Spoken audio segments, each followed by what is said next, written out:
Sir కూట ప్రభుత్వం వచ్చి 8 నెలలు అవుతుంది. 8 నెలల పరిపాలన మీకు ఎలా అనిపిస్తుంది? బ్రహ్మాండంగా ఉంది. కూటమి ప్రభుత్వం దుర్మార్గుడు, ఒక నియంత, ఒక దౌర్భాగ్యుడు.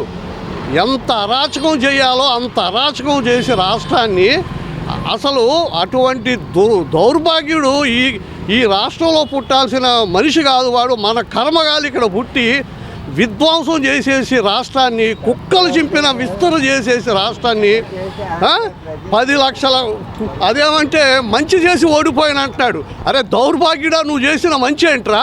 10 లక్షల కోట్లు అప్పు తెచ్చి డబ్బులు పంచావు, నువ్వు చేసిన మంచి. అంతగా తప్ప నువ్వు చేసింది 600 కోట్ల రూపాయలు పెట్టి ఒక ఋషికొండ మీద ఒక కోట కట్టావు, ఊరుకో జిల్లాకు ఒక ప్యాలెస్ కట్టావు. నువ్వు చేసిన మంచి ఇదేరా దౌర్భాగ్యుడా?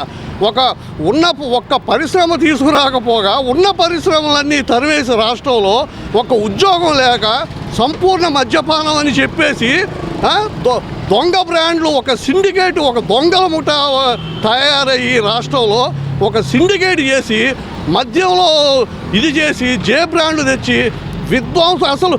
అసలు ఇవన్నీ కాదండి.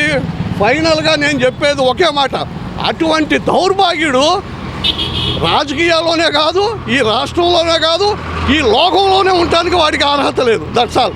కూటమి బ్రహ్మాండంగా ఉంది, అన్నీ అవుతున్నాయి. 7 నెలలు అయ్యింది. ఇప్పుడు పథకాలు రావట్లేదంటే గల్లాపెట్టి ఖాళీ చేసాడు. అక్కడ పథకాలు ఎక్కడి నుంచి వస్తాయి?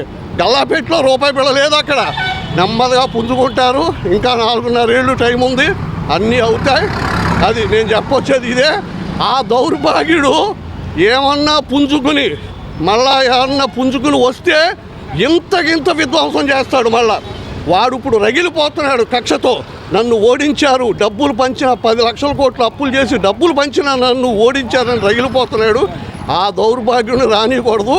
ఆయన అసలు వీలైతే ఈ లోకంలోనే లేకుండా చేయాలి. That's all.